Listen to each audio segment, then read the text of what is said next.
Hello students, हम लोग last lecture में बात कर रहे थे इंटीग्रेटेड रेट लॉ इक्वेशंस के बारे में। इंटीग्रेटेड रेट लॉ इक्वेशंस की आवश्यकता क्यों पड़ी, क्यों जो डिफरेंशियल रेट लॉ इक्वेशन है उसको इंटीग्रेटेड करना पड़ा। हम लोगों ने इस पे बात किया था कि इंटीग्रेशन करने का जो मेन मोटिव था वो ये कि जो इंस्टेंटेनियस रेट ऑफ रिएक्शंस हम लोग कैलकुलेट करते हैं, तो इंस्टेंटेनियस रेट ऑफ रिएक्शंस कभी कभी ऐसा हो पाता है कि किसी इंस्टेंट ऑफ टाइम पर जो रिएक्टेंट का कॉन्सेंट्रेशन चेंज होता है वो इनफिनिटेसिमली स्मॉल होता है, और ऐसे में हम लोग डिफरेंशियल रेट ऑफ इक्वेशन से उस रिएक्शंस की रेट को डिटरमिन नहीं कर पाते। तो ऐसी रिएक्शंस का रेट डिटरमिन करने के लिए हमें उस रेट लॉ इक्वेशन को इंटीग्रेटेड करना होता है, और तब जाकर के इस रिएक्शंस का हम लोग रेट कैलकुलेट कर सकते हैं।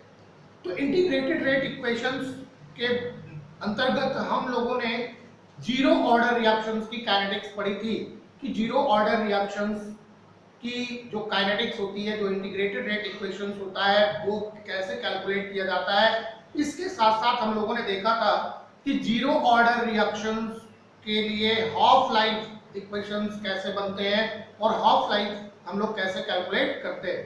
साथ ही साथ हम लोगों ने एक चीज और देखी थी, वो ये कि जीरो ऑर्डर रिएक्शंस की लाइफ टाइम कैसे कैलकुलेट करते हैं, यानी वह समय जितने में वो रिएक्शंस कंप्लीट हो जाती है। तो आज की इस लेक्चर में हम लोग पढ़ने वाले हैं फर्स्ट ऑर्डर रिएक्शंस की काइनेटिक्स, यानी इंटीग्रेटेड रेट लॉ इक्वेशंस के अंतर्गत हम लोग देखेंगे कि अगर रिएक्शंस फर्स्ट ऑर्डर की है तो फर्स्ट ऑर्डर की रिएक्शंस का काइनेटिक्स हम लोग कैसे बनाएंगे, यानी instantaneous rate of reactions first order का हम लोग कैसे कैलकुलेट करेंगे जब रिएक्टेंट के कंसंट्रेशन में इनफिनिटेसिमली स्मॉल चेंजेस हो रहा है। इसके साथ साथ हम लोग फिर उन्हीं बिंदुओं को पढ़ेंगे कि फर्स्ट ऑर्डर रिएक्शंस की हम लोग हाफ लाइफ कैसे कैलकुलेट करें और फर्स्ट ऑर्डर रिएक्शंस की लाइफ टाइम कैसे कैलकुलेट करते हैं। हम लोग इन सारी चीजों पे आज के इस लेक्चर में एक्सप्लेन करने वाले हैं। तो आइए स्टार्ट करते हैं हम लोग first order reactions kinetics. First order reactions kinetics क्या है, कैसे हम लोग फर्स्ट ऑर्डर रिएक्शंस को लिखते हैं। तो देखो, मान लेते हैं कि एक रिएक्टेंट है जिससे प्रोडक्ट का फॉर्मेशन हो रहा है, प्रोडक्ट का फॉर्मेशन हो रहा है। इस रिएक्शंस के लिए अगर हमें रेट लिखना है तो रेट ऑफ रिएक्शन ये कितना हो जाएगा, हम लोग जानते हैं, इसको हम लोग लिख सकते हैं K into concentration of R to the power 1, या हम 1 ना भी लिखे तो भी हमें क्लियर रहेगा कि ये रिएक्शन फर्स्ट ऑर्डर की है। लेकिन जो स्टार्टिंग में हम लोगों ने रेट पढ़ा था कि रेट ऑफ रिएक्शंस जो होता है वो कितना होता है, रेट ऑफ रिएक्शंस होता है माइनस dx अपॉन dt। तो यहाँ पे x क्या है, x जो है वो रिएक्टेंट का कंसंट्रेशन है, तो इसको हम लिख सकते हैं minus d concentration of r upon dt। सीधे सीधे हम लोग आ जाते हैं अपने मुद्दे पे, क्योंकि बाकी चीजें हम लोगों ने जीरो ऑर्डर में देख लिया है। अब हम लोग इसको क्या करें, क्या ये और ये दोनों बराबर हैं, दोनों कैसे हैं, बराबर हैं। तो अगर दोनों बराबर हैं तो इनको हम लोग इक्वेट कर सकते हैं, यानी लिख सकते हैं minus d concentration of R upon dt that is equal to k into concentration of R. क्या इसको हम लोग लिख सकते हैं minus d concentration of R upon concentration of R that is equal to कितना, k dt। ये हमारा एक इक्वेशन तैयार हो गया, minus d concentration of R upon concentration of R equal to कितना, k dt। आइए इसी इक्वेशंस को हम लोग इंटीग्रेट करते हैं, इसी के लिए इंटीग्रेटेड रेट लॉ कैलकुलेट करते हैं। तो इंटीग्रेटेड रेट लॉ,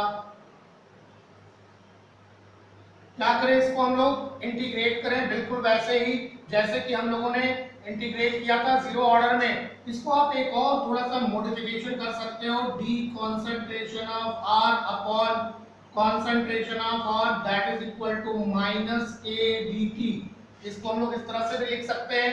तो इंटीग्रेट करते हैं, इंटीग्रेशन हमने किया d concentration of r upon concentration of r that is equal to minus integration k dt। चीजें वही रहेंगी। क्या चीज कहेगा इसमें, ध्यान देने की बात है।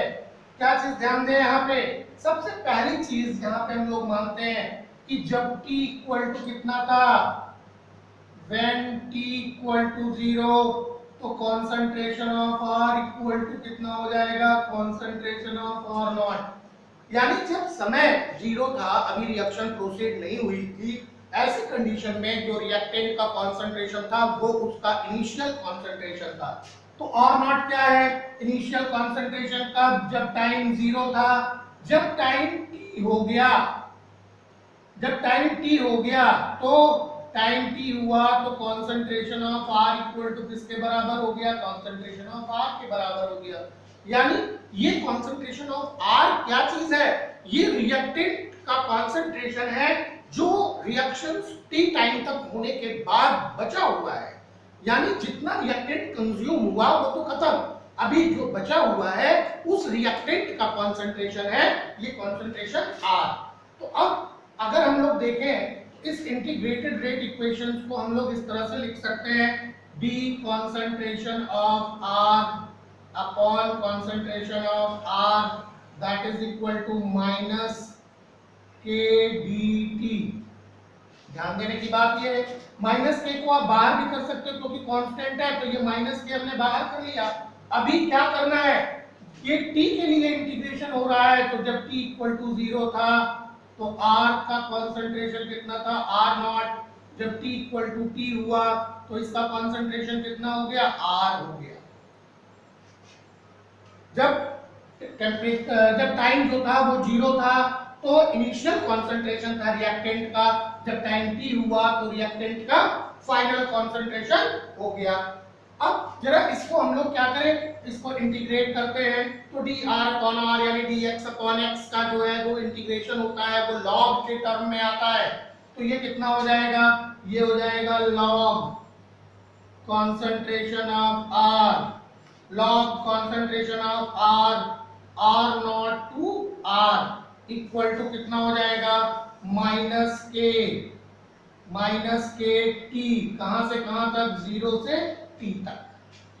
तो अभी हम लोग इसको लिख सकते हैं, कैसे लिख सकते हैं इसको, हम लोग जानते हैं कि जब इस टर्म में कोई भी इक्वेशंस आ जाता है और उसको इंटीग्रेट करते हैं तो हम लोग क्या करते हैं, हम लोग इसको upper limit minus lower limit कर देते हैं। तो कितना हो जाएगा, ये log concentration of r minus log concentration of r not that is equal to कितना हो जाएगा, माइनस k इंटू कितना, t माइनस 0।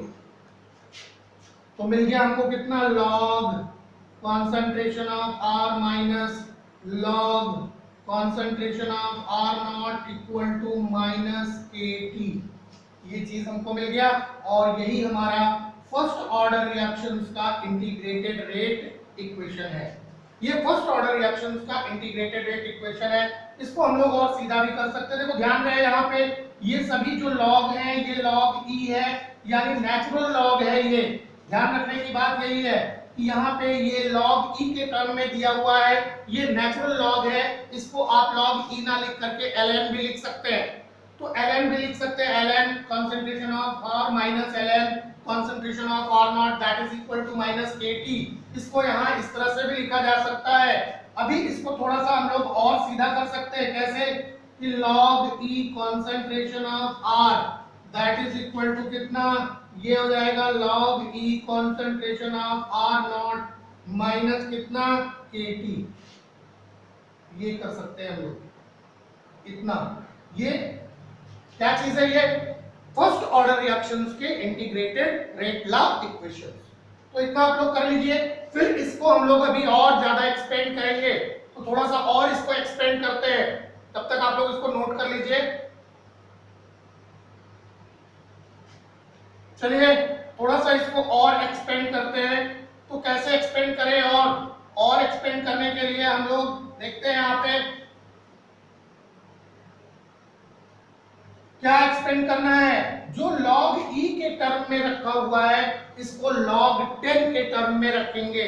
तो log 10 के टर्म में कैसे रखते हैं हम लोग? देखो log e x that is equal to कितना होता है?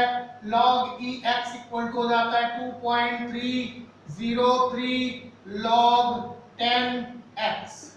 इस टर्म में हम लोग इसको रख सकते हैं। तो कैसे रखें? देखो log x इक्वल टू कितना हो जाएगा? log e x equal to 2.303 log 10 का x हो जाता है।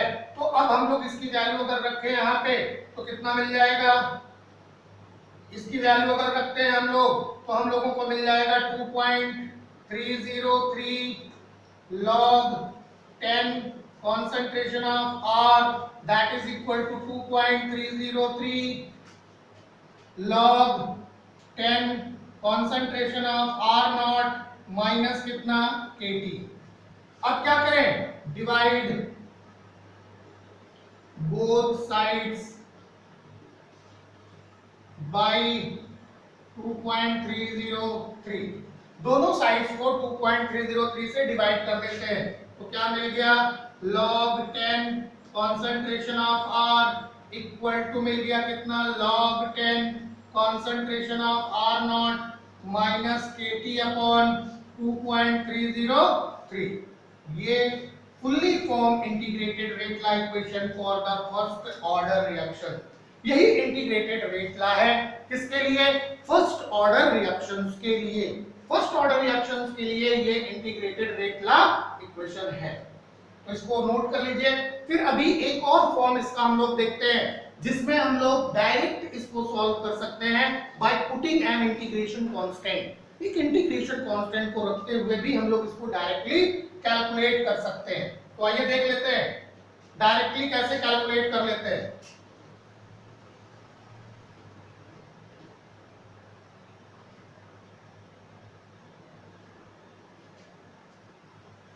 तो डायरेक्टली कैलकुलेट करने के लिए हम लोगों को और कुछ नहीं करना है। जैसे R हमारे पास है रिएक्टेंट और इससे बन रहा है क्या? प्रोडक्ट का फॉर्मेशन बन हो रहा है। तो सीधी सीधी बात है, इसको जैसे हम लोगों ने लिखा था minus d concentration of R upon कितना? dt that is equal to हम लोगों ने क्या पढ़ा था? K into concentration of R। तो या इसी को हम लिख सकते हैं minus d concentration of R upon concentration of R that is equal to कितना? K dt। ये चीज हम लोगों ने पढ़ी थी। अब इसी को हम लोग थोड़ा सा और डायरेक्टली करते हैं। सीधे सीधे इसको हम लोग क्या करें? यहीं से इंटीग्रेट कर देते हैं।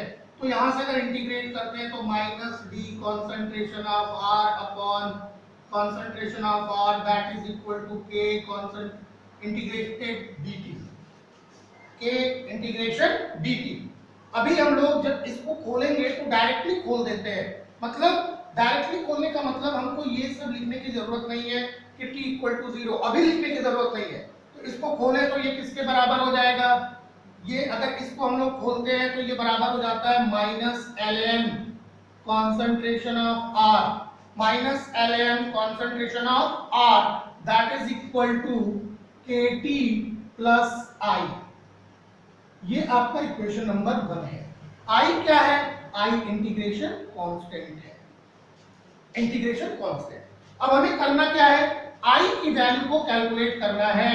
तो I की वैल्यू को हम कैसे कैलकुलेट कर सकते हैं? तो देखो व्हेन अब रखेंगे यहाँ पे कि व्हेन t इक्वल टू 0 तो R इक्वल टू कितना? R not.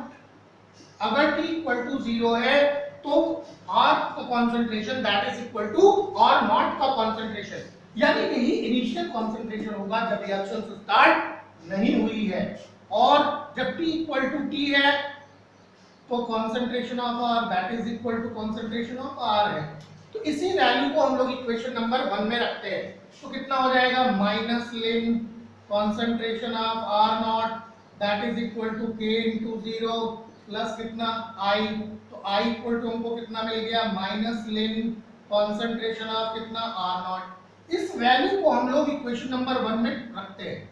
तो minus ln concentration of R that is equal to कितना? KT minus ln concentration of कितना? R naught. Directly ln minus ln concentration of R that is equal to KT minus ln concentration of R naught. अब इसको जरा इधर ले आए, जब इसको हम लोग इधर ले आते हैं तो ये कितना हो जाएगा, ln concentration of R naught minus ln concentration of कितना R, that is equal to कितना Kt, that is equal to Kt। हम इसको लिख सकते हैं क्या, ln concentration of R naught upon concentration of कितना R, that is equal to कितना Kt, लिख सकते हैं इसको। अभी लिन x की वैल्यू हम रखें तो कितना हो जाएगा, लिन x की वैल्यू, लिन x की वैल्यू हम लोग रख सकते हैं, लेकिन इससे पहले हम निकाल लें यहीं से, चाहे रेट कांस्टेंट निकाल लें या फिर क्या निकाल लें, टाइम निकाल लें। तो अगर k निकालते हैं तो ये किसके बराबर हो जाएगा, 1/t ln concentration of r naught upon कितना कंसंट्रेशन ऑफ r, कितना मिल गया। अगर हम लोग यहाँ पे टाइम निकालते हैं तो t equal to 1/k ln R naught का कंसंट्रेशन अपॉन कितना हो जाएगा, कंसंट्रेशन ऑफ R। अब आप इसको log 10 के टर्म में रख सकते हैं, कैसे, अगर log 10 के टर्म में रखेंगे तो ये हो जाएगा 2.303 upon t log 10 concentration of R naught upon concentration of R। This is the rate law equation, integrated rate law equation for the first order reaction. तो ये चीज तो डायरेक्टली यहां तक हो गई। तो अभी आप कहेंगे कि सर ये यहां तक आपने छोड़ दिया, तो अभी इसको हम लोग स्पेशल फॉर्म्स में देखेंगे थोड़ा कि किस किस फॉर्म में। देखो ये जो फॉर्म है, इस फॉर्म का यूज आपको कहीं नहीं करना है, कहीं आपका इसका यूज होगा ही नहीं। तो किस फॉर्म का यूज करना है, इस फॉर्म का यूज करना है। जितने भी प्रॉब्लम सॉल्व होंगी वो इसी फॉर्म्स के द्वारा प्रॉब्लम सॉल्व होगी। तो पहले आप इसको नोट कर लीजिए। अभी हम लोग देखेंगे कि जो ये इक्वेशन हम लोगों ने निकाला है इंटीग्रेटेड रेट लॉ, क्या ये लीनियर इक्वेशंस हो रहा है, क्या ये y equal to mx plus c के अकॉर्डिंग हो रहा है, क्या इसके बीच में हम कोई ग्राफ प्लॉट कर सकते हैं, यानी concentration of reactant versus time graph कैसा होगा और उस ग्राफ के स्लोप से हमें क्या चीज मिलेगी। तो इन सारी चीजों को देखते हैं, तब तक आप लोग इसको नोट कर लीजिए, फटाफट नोट कर लीजिए।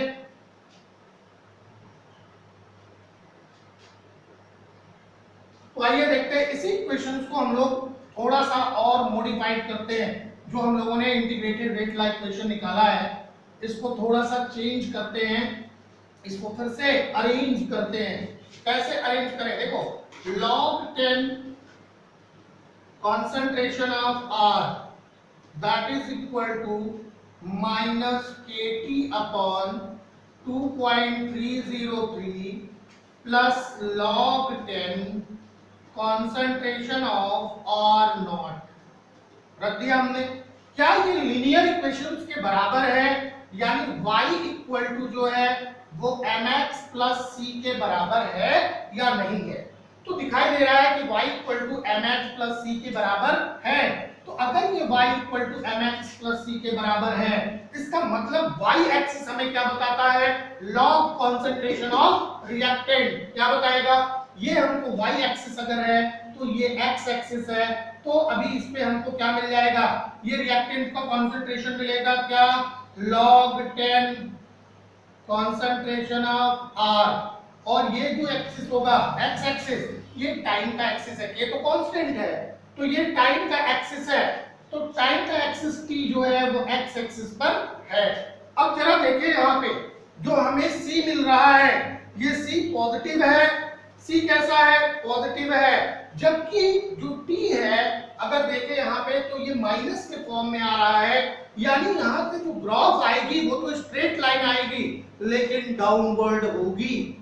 ग्राफ जो होगी वो कैसी होगी, स्ट्रेट लाइन होगी लेकिन डाउनवर्ड होगी। और c हमें ये बता रहा है कि यहाँ पे कोई ना कोई इंटरसेप्ट जो है वो रहेगा। तो ये इंटरसेप्ट क्या बताता है, इस चीज को बताता है, log 10 concentration of R not. चलिए अभी इसका स्लोप क्या बताएगा, देखो जो ये एंगल बनेगा ये स्लोप का एंगल होगा, और स्लोप हमको बताएगा क्या, ये स्लोप हमको बताएगा slope that will be equal to कितना, tan थीटा। स्लोप किसके बराबर होगा, tan थीटा के बराबर। चूंकि स्लोप जो है वो डाउनवर्ड डायरेक्शन में है, इसलिए ये इक्वल टू किसके बराबर हो जाएगा, माइनस के 2.303 के बराबर हो जाएगा। तो स्लोप जो होगा वो हमें माइनस के 2/2.303 को बताता है। यानी ये क्या है, ये रेट लॉ कांस्टेंट है। तो अगर रेट लॉ कांस्टेंट हमको मिल जाएगा तो हम रिएक्शंस को पता कर पाएंगे कि रिएक्शंस कैसे हो रही है। क्योंकि हम लोगों ने पढ़ा था कि जो रेट लॉ कांस्टेंट होता है वो किसी भी पर्टिकुलर रिएक्शंस के लिए बहुत सारी इंफॉर्मेशंस को कन्वे करता है। तो अगर k की वैल्यू को हम यहाँ कैलकुलेट कर लेते हैं बाय यूजिंग tan थीटा, ये एंगल डिसाइड करेगा कि tan थीटा का कितना एंगल हो रहा है, तो उससे हम k की वैल्यू को कैलकुलेट कर सकते हैं और फर्स्ट ऑर्डर रिएक्शंस को कन्वे कर सकते हैं। तो अब क्या चीज पता चला? पता चला कि जितनी भी ऐसी रिएक्शंस हैं जो इस काइनेटिक्स को फॉलो करती हैं, जितनी भी ऐसी रिएक्शंस हैं जो इस काइनेटिक्स को फॉलो करती है, वो सभी फर्स्ट ऑर्डर रिएक्शंस होंगी। जितनी भी रिएक्शंस इस काइनेटिक्स को फॉलो करेंगी वो सब क्या होती है? फर्स्ट ऑर्डर रिएक्शंस होती हैं। इनको हम लोग फर्स्ट ऑर्डर रिएक्शंस कहते हैं। आइए एक और चीज हम लोग देख लेते हैं, फिर देखते हैं कि अन्य जो फॉर्म है रेट लॉ के वो कौन कौन से फॉर्म है। अन्य सभी फॉर्म जो होंगे वो रेट लॉ के वो कौन कौन से होंगे। लेकिन एक चीज और देख लेते हैं तो फिर देखते हैं। देखो, अगर मान लो कि ये काइनेटिक्स है तो हम लोग इस काइनेटिक्स का, हमने क्या बताया कि इसका यूज हम न्यूमेरिकल प्रॉब्लम को सॉल्व करने में नहीं करते हैं। तो कौन से इक्वेशंस का यूज हम लोग न्यूमेरिकल प्रॉब्लम को सॉल्व करने में करेंगे? कौन से इक्वेशंस हैं जिसका यूज हम लोग न्यूमेरिकल प्रॉब्लम को सॉल्व करने में करते हैं? तो देखो, सिंपल सी बात जो अभी हमने थोड़ी देर पहले बताई थी कि log 10 concentration of R naught minus log 10 concentration of कितना R, that is equal to KT upon कितना 2.303 हो गया। इसी को हम लिख सकते हैं कैसे?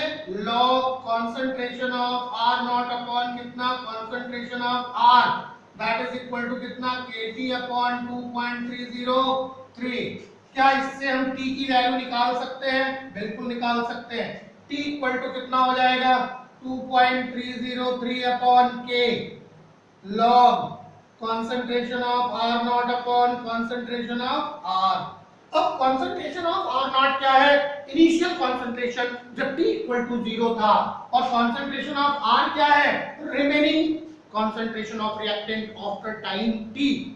जितने समय तक रिएक्शन प्रोसीड करी उसके बाद जो कॉन्सेंट्रेशन बचता है वो कॉन्सेंट्रेशन जो है वो R है। ये तो इस इक्वेशन का जो हम लोग फर्स्ट ऑर्डर रेट लॉ पढ़े, इंटीग्रेटेड रेट लॉ, उसका इस फॉर्म का यूज हम लोग न्यूमेरिकल प्रॉब्लम सॉल्व करने के लिए करेंगे।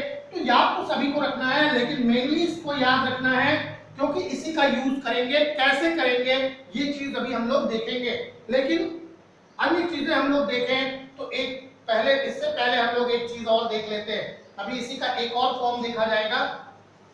आइए पहले इसका एक और फॉर्म देख लेते हैं, एक और फॉर्म देख लेते हैं, फिर दूसरी बात करते हैं। देखो, हम लोगों ने अभी क्या देखा? हम लोगों ने देखा क्या चीज कि log E concentration of R that is equal to log E concentration of R naught minus KT, ये चीज हम लोगों ने देखा था। तो log R naught को अगर हम लोग बाहर ले आए तो log E concentration of R minus log E concentration of कितना R naught that is equal to कितना minus KT हो गया। तो log R का concentration upon log concentration of R naught that is equal to कितना हो गया minus KT, minus KT के बराबर हो गया।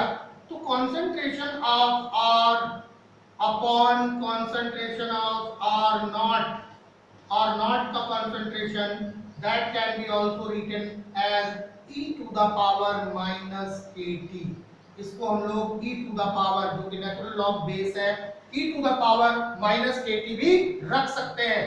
तो concentration of R that will be equal to कितना? Concentration of R into e to the power minus KT। This is the exponential form, this is the exponential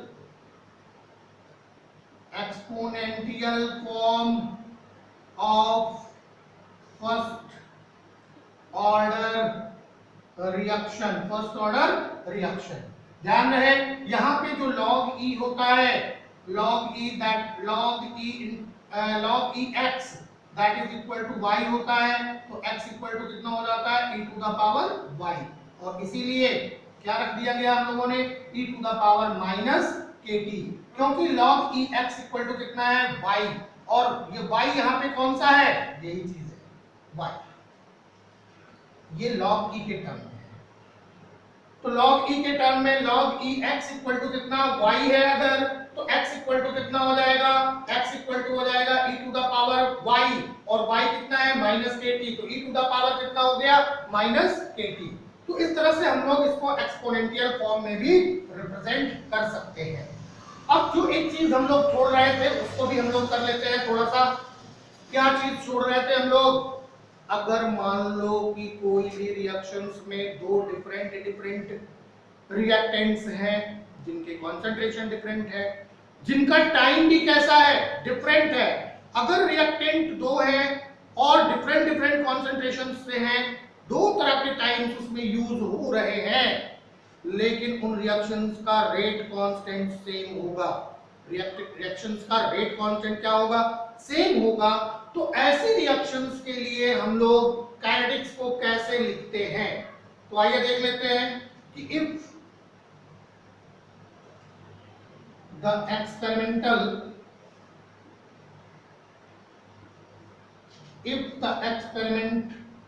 experiment is performed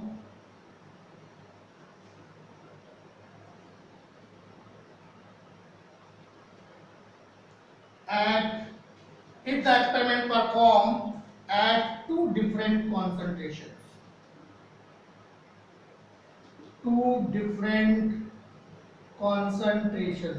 अगर मान लेते हैं कि कोई भी एक्सपेरिमेंट हम लोग परफॉर्म करते हैं दो डिफरेंट कॉन्सेंट्रेशंस पर एंड टाइम, और दो डिफरेंट टाइम पर, मान लेते हैं कि जब रिएक्टेंट का कॉन्सेंट्रेशन R1 था तो टाइम जो था वो कितना था T1, अगर कॉन्सेंट्रेशन R2 हुआ तो टाइम कितना हो गया T2 हो गया।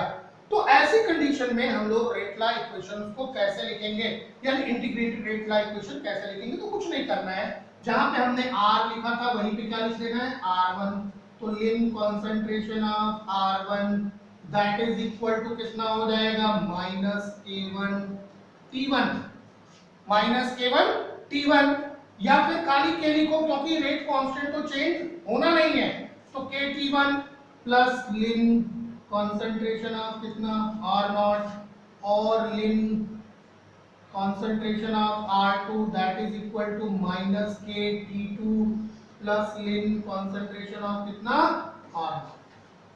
देख लिया हम लोगों ने। अभी क्या करें, दोनों इक्वेशंस को हम लोग घटा देते हैं, सब्ट्रैक्ट कर देते हैं, तो लिन concentration of R2 Lin concentration of R2 नहीं, ln concentration of R1 minus ln concentration of R2 that is equal to कितना हो जाएगा, K को कॉमन ले लें अगर, तो K को अगर कॉमन ले लेते तो ये हमको मिल जाता है T2 माइनस कितना T1, T2 माइनस T1। अब दोनों को हम लोग यहां से कैलकुलेट कर सकते हैं, कैसे कैलकुलेट कर सकते हैं,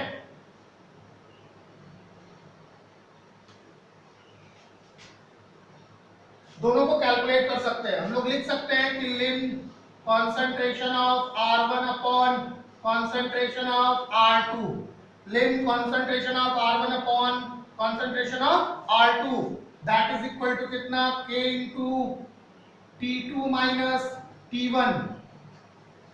लिन की वैल्यू हटा दे अगर log 10 के टर्म में लिखने लगे तो अगर हम K को कैलकुलेट करते हैं तो K इक्वल टू कितना हो जाएगा 1 upon T2 minus T1 ln concentration of कितना R1 अपॉन कॉन्सेंट्रेशन ऑफ कितना R2, या K equal to 2.303 upon T2 minus T1 log 10 concentration of R1 upon concentration of R2।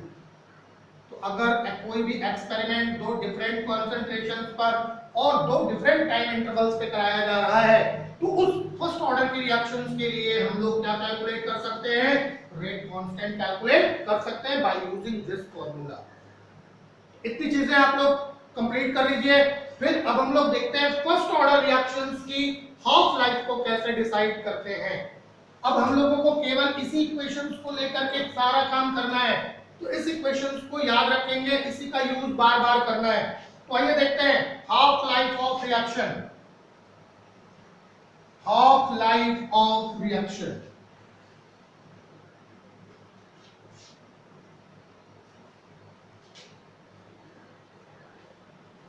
Half life of reaction. Half life of reactions हम लोग कैसे calculate करेंगे। सबसे पहले बात की हाफ लाइफ किसे कहते हैं, तो जीरो ऑर्डर रिएक्शंस में भी हम लोगों ने पढ़ा था कि वो टाइम इंटरवल जितने में कोई भी रिएक्शंस आधी कंप्लीट हो जाती है, यानी रिएक्टेंट का कंसंट्रेशन जो है वो किसमें कन्वर्ट हो जाता है, हाफ हो जाता है। रिएक्टेंट का कंसंट्रेशन जो है वो अपने इनिशियल कंसंट्रेशन का हाफ हो जाता है, उसी को हम लोग क्या कहते हैं, हाफ लाइफ कहते हैं। तो हाफ लाइफ क्या चीज है, टाइम इन which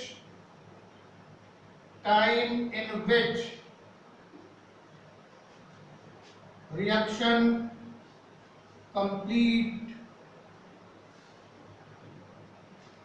completed 50%। वह समय जिसमें कोई भी रिएक्शंस जो है वो कितनी कंप्लीट हो जाती है, 50% कंप्लीट हो जाती है। ठीक है, तो अब देखते हैं हम लोग t इक्वल टू कितना ले लें, t हाफ। अगर t equal to t half ले लेते हैं तो r इक्वल टू कितना हो जाएगा, concentration of r naught upon 2, यानी इनिशियल कंसंट्रेशन का कितना हो गया, आधा हो गया। इनिशियल कंसंट्रेशन का आधा हो गया।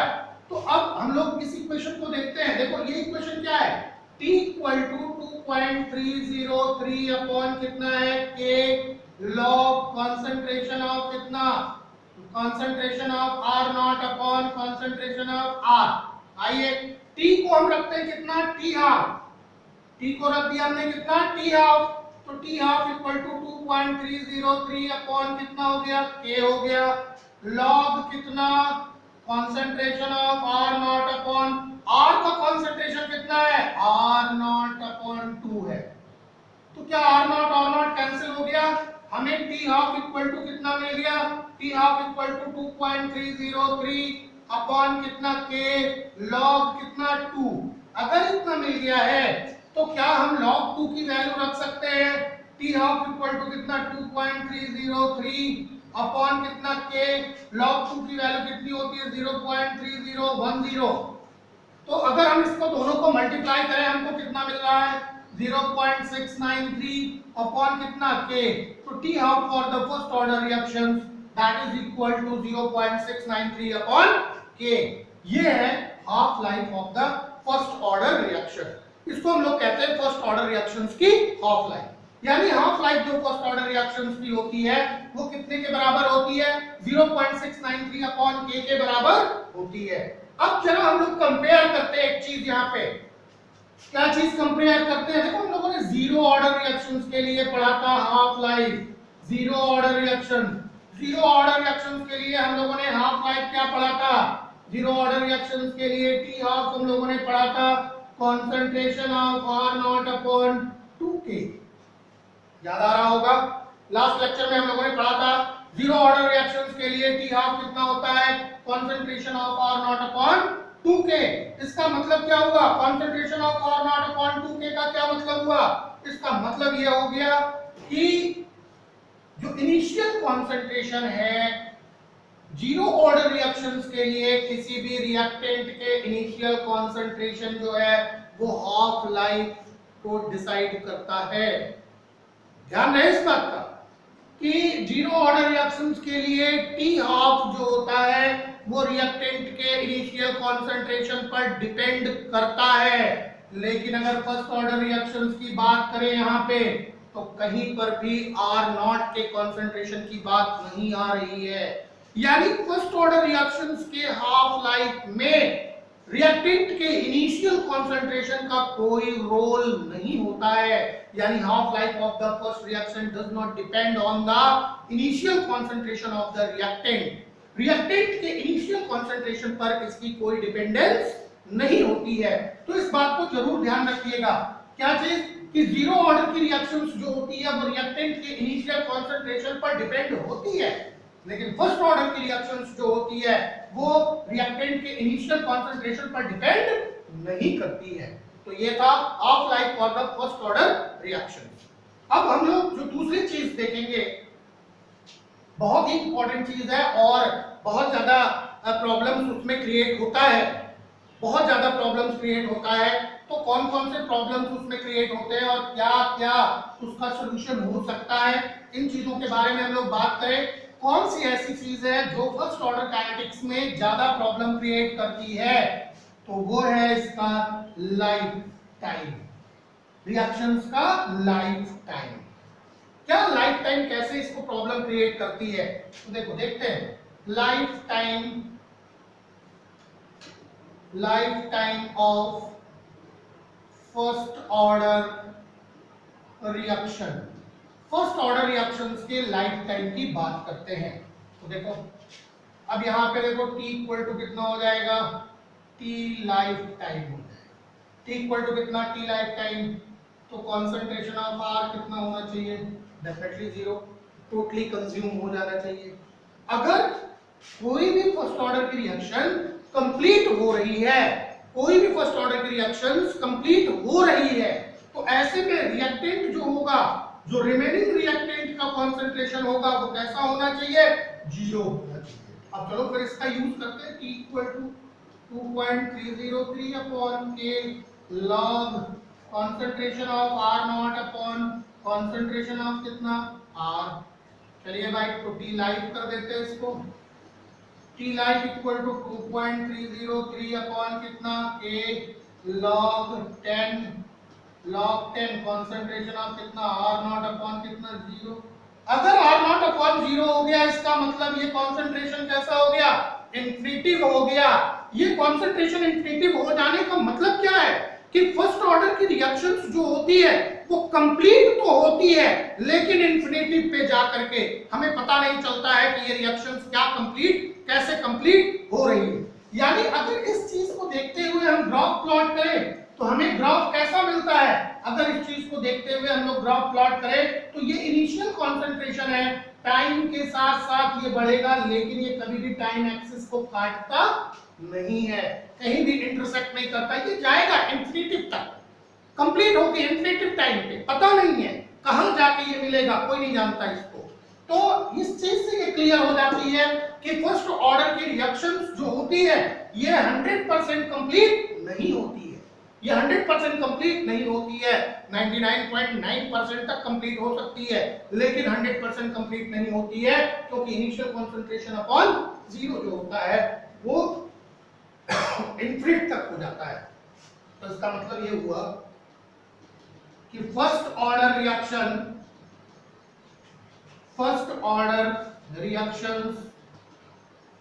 Never complete,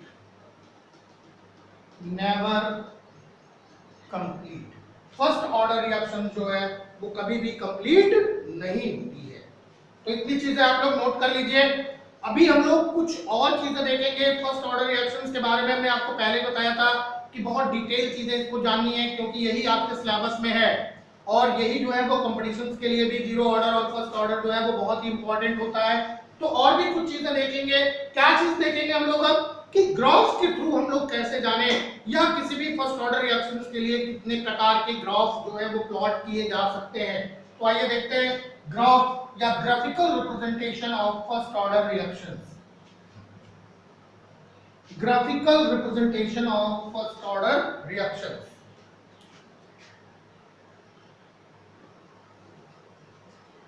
graphical representation of first order reaction।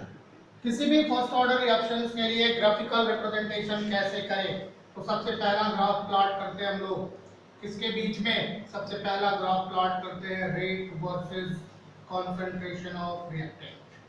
तो ये ग्राफ जो हमको मिलता है ये स्ट्रेट लाइन मिलता है, स्ट्रेट लाइन।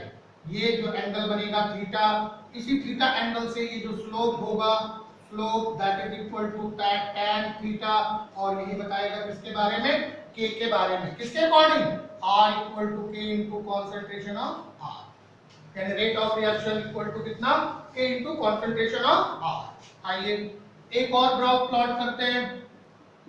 ग्राफ हम लोग प्लॉट करते हैं किसमें, रेट वर्सेस टाइम में, रेट वर्सेस टाइम। अगर रेट वर्सेस टाइम में ग्राफ प्लॉट करते हैं तो अभी जो हम लोगों ने ग्राफ देखा उस फर्स्ट ऑर्डर रिएक्शंस के लिए इस तरह से ग्राफ मिलता है, और ये इक्वल टू किसके बराबर हो जाता है, ये इक्वल टू हो जाता है किसके बराबर, R equal to K into concentration of R naught e to the power minus KT, क्योंकि यहीं पे ये इंफिनिट जाएगा।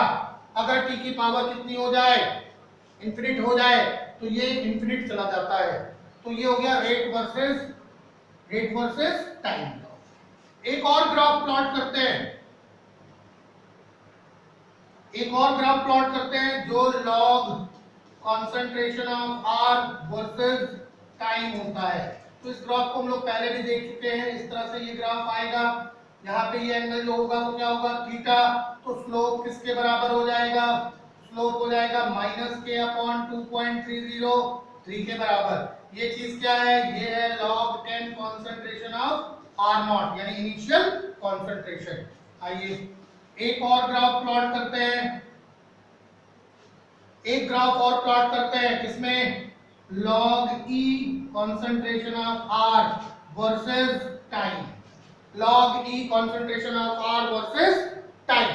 अगर इसमें हम लोग ग्राफ प्लॉट करते हैं तो स्लोप हमको कितना मिल जाएगा, देखो इस तरह से ये ग्राफ बनेगा ऐसे, ये एंगल होगा थीटा, ये स्लोप जो होगा, स्लोप इक्वल टू ये हो जाएगा tan theta that is equal to -k, और ये क्या हो जाएगा, ये हो जाएगा log E concentration of R। तो ये चार ग्राफ हो गए। और भी ग्राफ हैं जिसको हम लोग प्लॉट करेंगे, कैसे, आइए देख लेते हैं।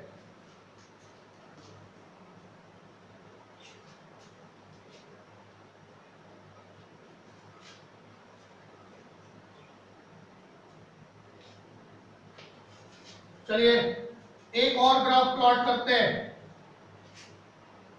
ये ग्राफ प्लॉट करेंगे कंसंट्रेशन ऑफ रिएक्टेंट, यानी concentration of R versus time. Concentration of R versus time में अगर हम लोग इसको प्लॉट करते हैं तो ये ग्राफ इस तरह से मिलता है, ये इस तरह से। ये क्या हो जाएगा, ये आपका हो जाएगा इनिशियल कंसंट्रेशन, ये initial concentration. Slope equal to कितना हो जाएगा, स्लोप इक्वल टू हो जाएगा R नॉट का concentration into e to the power minus KT, यही स्लोप हो जाएगा, और that is equal to rate of the reaction. इसके साथ साथ एक और ग्राफ प्लॉट करते हैं हम लोग, ग्राफ नंबर 6। क्या चीज, टी हाफ वर्सेस टाइम। अगर T half versus concentration of R not, T half versus concentration of R not. R not क्या है, initial concentration of the reactant. तो अभी हम लोगों ने क्या देखा थोड़ी देर पहले कि फर्स्ट ऑर्डर रिएक्शंस की हाफ लाइफ जो होती है वो रिएक्टेंट के इनिशियल कंसंट्रेशन पर निर्भर नहीं करती है। तो अगर इनिशियल कंसंट्रेशन पर निर्भर नहीं करती है तो हमें जो ग्राफ मिलेगा वो parallel to the time axis मिल जाएगा, straight line parallel to the time axis. क्यों, क्योंकि half life does not depend on the initial concentration of reactant. तो टी हाफ इक्वल टू किसके बराबर हो जाएगा, T half equal to 0.693 upon कितना, k के बराबर होगा। तो इस तरह से k की वैल्यू हम कैलकुलेट कर सकते हैं, या टी हाफ की वैल्यू को भी हम लोग कैलकुलेट कर सकते हैं। एक और ग्राफ देखते हैं, बस एक ग्राफ और देखेंगे, क्या, in term of concentration of product, product के कंसंट्रेशन के टर्म में, यानी concentration of product versus time. तो हम सभी लोग जानते हैं कि प्रोडक्ट जैसे जैसे रिएक्शन प्रोसीड करेगी प्रोडक्ट क्या होगा, बढ़ता जाएगा, प्रोडक्ट बढ़ता जाएगा, कंसंट्रेशन जैसे जैसे बढ़ेगा, प्रोडक्ट क्या हो जाएगा, बढ़ता जाएगा। तो ऐसी कंडीशन में concentration of B that is equal to कितना, x that is equal to कितना, b नॉट इनटू कितना 1 minus e to the power minus kt। ये इस तरह से हो जाएगा, या इसको सॉरी ये b नॉट नहीं a नॉट जो है वो initial concentration of the reactant है। तो इसके द्वारा हम लोग कैलकुलेट कर सकते हैं प्रोडक्ट का कॉन्सेंट्रेशन। प्रोडक्ट का कॉन्सेंट्रेशन हम लोग इससे कैलकुलेट कर लेंगे। तो ये इतने सारे ग्राफ्स जो हैं वो फर्स्ट ऑर्डर रिएक्शन से रिलेटेड हैं, जिनका यूज बार बार होता है। तो अभी हम लोग बात करने वाले हैं केवल एक क्वेश्चन का। क्या क्या क्वेश्चन हम लोग देखेंगे कि as the concentration of reactant in first order reactions decreases, तो what effect seen at the rate of reaction. जैसे जैसे फर्स्ट ऑर्डर रिएक्शंस का कॉन्सेंट्रेशन, फर्स्ट ऑर्डर रिएक्शंस में रिएक्टेंट का कॉन्सेंट्रेशन घटता जाता है, तो उसके जो है वो रेट पर क्या प्रभाव पड़ता है और कैसे कैसे रेट जो है वो अफेक्टेड होती जाती है, तो टाइम पे क्या प्रभाव पड़ता है, इस चीज को हम लोग देखेंगे। कैसे देखें, बहुत ही इंपॉर्टेंट एक क्वेश्चन है जो मैक्सिमम टाइम पे पूछ लेता है, आपके एनसीईआरटी में दिया हुआ है। वो क्वेश्चन क्या है, क्वेश्चन क्या है, क्वेश्चन है कि प्रूव दैट क्या चीज प्रूव करना है कि T75% is equal to 2T50%। ये क्वेश्चन प्रूव करना है कि T75% इक्वल टू 2T50%। मतलब क्या हुआ कि किसी भी रिएक्शन को 75% कंप्लीट होने में उसके 50% कंप्लीशन टाइम का दुगना समय लगता है, दुगना टाइम लगता है। क्या ये सही है? यानी 50% जो है जितने समय में कंप्लीट होती है, जितने समय में, मान लो 2 मिनट में कोई रिएक्शन 50% कंप्लीट होती है, तो 75% कंप्लीट होने में उसको 4 मिनट लग जाएंगे। यानी रिएक्शन में रिएक्टेंट का कॉन्सेंट्रेशन 50% के बाद इतना घट जाता है कि नेक्स्ट 25% को कंप्लीट करने में उसको उतना समय लग जाता है जितना कि 50% पे लगा हुआ है। तो कैसे इस चीज को प्रूव करेंगे? तो वेरी इजी, निकाल लेते हैं हम लोग के पास इक्वेशन है T इक्वल टू कितना 2.303 upon K log 10 concentration of R naught upon concentration of R, यही चीज है। तो हम पहले किसको निकालें, T 50% निकाल लेते हैं। तो मान लेते हैं कि लेट इनिशियल कॉन्सेंट्रेशन भी 100, मान लेते हैं कि इनिशियल कॉन्सेंट्रेशन जो है वो 100 है, तो T 50% कितना हो जाएगा 2.303 अपॉन कितना K log initial concentration 100, final concentration 50% complete होने के बाद बचा कितना 50% कंप्लीट होने के बाद 100 है, तो 50% कंप्लीट हुआ तो 50% बच गया। चलिए भाई, क्या इसको हम लिख सकते हैं 2.303 अपॉन कितना K log 2, लिख लिया 2.303 अपॉन K log कितना मिल गया 2, मान लेते हैं इसको इक्वेशन नंबर 1। आइए दूसरा देखते हैं, T75% that is equal to 2.303 upon कितना K log 10, 100 अपॉन कितना बचेगा 25%, तो 25% ये 4 हो गया, यानी ये हो गया 2.303 अपॉन K log 10 4, log 10 कितना हो गया 4 हो गया। आइए भैया इसको मान लेते हैं इक्वेशन नंबर 2। तो क्या करें हम लोग, इक्वेशन 2 को डिवाइड करते हैं, डिवाइड इक्वेशन 2 बाई 1। इक्वेशन 2 को हम लोग 1 से डिवाइड कर देते हैं, यानी T75% अपॉन कितना T50% that is equal to 2.303 upon K upon 2.303 upon कितना K log 10 4 अपॉन कितना log 10 2। क्या इसको हम लोग लिख सकते हैं कि T75% upon T50% that is equal to, ये तो कैंसिल हो गया, क्या इसको हम लोग लिख सकते हैं 2 log 2 अपॉन log 2, लिख सकते हैं। हो सकता है इसको, तो ये कैंसिल, बचा कितना, t 75% upon t 50%, t 50% that is equal to कितना 2, तो t 75% that is equal to 2t 50%। ये इस तरह से प्रूव किया जा सकता है। इस क्वेश्चन से ये चीज क्लियर हो गई कि as the concentration of reactant decreases in the first order reactions, in the first order reactions the rate become slow, rate slow हो जाता है और इसलिए समय ज्यादा लगता है। जबकि जीरो ऑर्डर रिएक्शंस में ऐसा नहीं होता है। जीरो ऑर्डर रिएक्शंस में क्या होता है, रिएक्शन कंप्लीट होती है, रिएक्शंस कंप्लीट होती है, उसमें ऐसा नहीं होता है कि कंसंट्रेशन बचा हुआ है रिएक्शंस कंप्लीट होने के बाद भी, रिएक्टेंट का कंसंट्रेशन नहीं बचता है। लेकिन फर्स्ट ऑर्डर रिएक्शंस में रिएक्शन कंप्लीट नहीं होती है और जैसे जैसे रिएक्शंस आगे प्रोसीड करेगी उसकी रेट स्लो होती जाती है, तो रिएक्शंस को आगे बढ़ने में ज्यादा से ज्यादा समय लगता जाता है।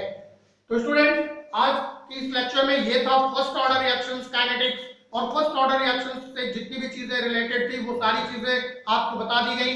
आप इसको अपनी कॉपी पे नोट कर लीजिए, इसको बार बार रिपीट करिए, क्योंकि यही इक्वेशंस जो है वो न्यूमेरिकल सॉल्व कराएंगे और यही जो फर्स्ट ऑर्डर रिएक्शंस है वो सबसे ज्यादा इंपॉर्टेंट है इस चैप्टर में। तो नेक्स्ट लेक्चर में हम लोग मिलते हैं second order third order reactions के साथ, और फिर हम लोग एक फाइनल डिसीजन लेंगे कि अगर कोई भी रिएक्शन nth ऑर्डर हो तो हम कैसे उसके काइनेटिक्स को ड्राइव करेंगे। तो फिर मिलते हैं हम नेक्स्ट लेक्चर में, तब तक आप लोग इस चीजों को नोट करिए और इसको प्रिपेयर करते रहिए।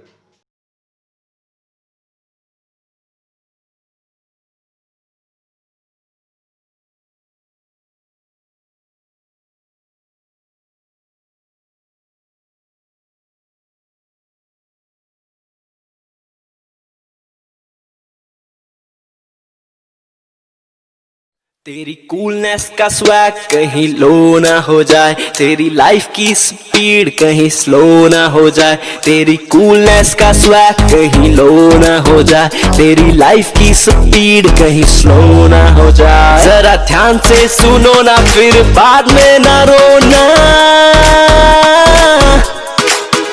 थोड़ी केयर तो करो ना, हाथ अच्छे से धोना, लेट्स रोको करो